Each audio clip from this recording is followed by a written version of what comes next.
Donc, lorsqu'on veut rajouter des effets sur notre image, on va aller dans Effects Control ici. Si vous ne le trouvez pas, il est peut-être caché dans cette petite flèche-là.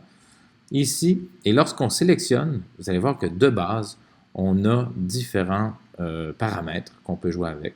On a l'opacité, on a la position, donc l'image elle peut se déplacer. L'image, généralement, elle peut être, donc, on peut l'agrandir, la rapetisser, on peut la faire tourner. Okay? Et, et pour la ramener à sa valeur initiale, on va cliquer sur cette petite flèche-là. Ce que j'aimerais que vous compreniez aussi, c'est vraiment comment on anime donc, ces images-là. Ces paramètres-là, on y ajoute ce qu'on appelle un keyframe ou image clé. Donc, disons que je veux créer ici, ça veut dire à 0 degré, à cette valeur, à ce temps-là, c'est la même ici, la ligne ici et celle-là. À ce temps-là, je veux que ça ait 0 degré.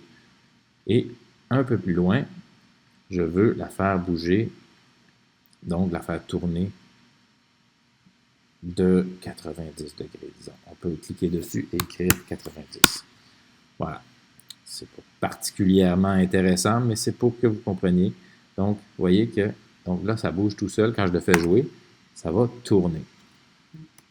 Maintenant, si je veux que ça aille plus lentement, donc cette transition, ce qu'on appelle l'interpolation, entre ces deux valeurs-là, va se faire en plus de temps. Donc, ça va aller donc plus lentement. Même chose si je les rapproche, ça va se faire en beaucoup moins de temps. Vous allez voir que, et ça se fait d'un coup.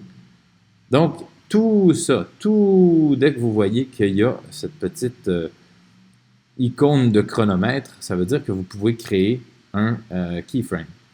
Pour se promener d'un à l'autre, il y a des flèches ici à gauche et à droite. Touc, touc, on saute d'un à l'autre. Je vous conseille ça. Et puis, si on se déplace, une fois que c'est activé, on peut se déplacer et simplement changer la valeur. Et puis, on va remettre à 360, disons.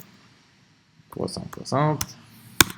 Elle va revenir. Donc, vous allez voir qu'il y a un keyframe qui s'est apparu ici. Donc, clic, clic. Disons que j'aurais voulu que ça reste de côté comme ça pendant plus longtemps.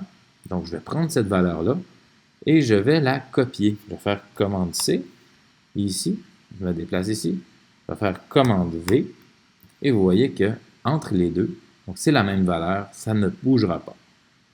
Alors, on va faire comme ça. Et si on voit, on avance. Et ça reste comme ça pour un temps G, ça revient, ça fait le tour. Voilà pour les images clés.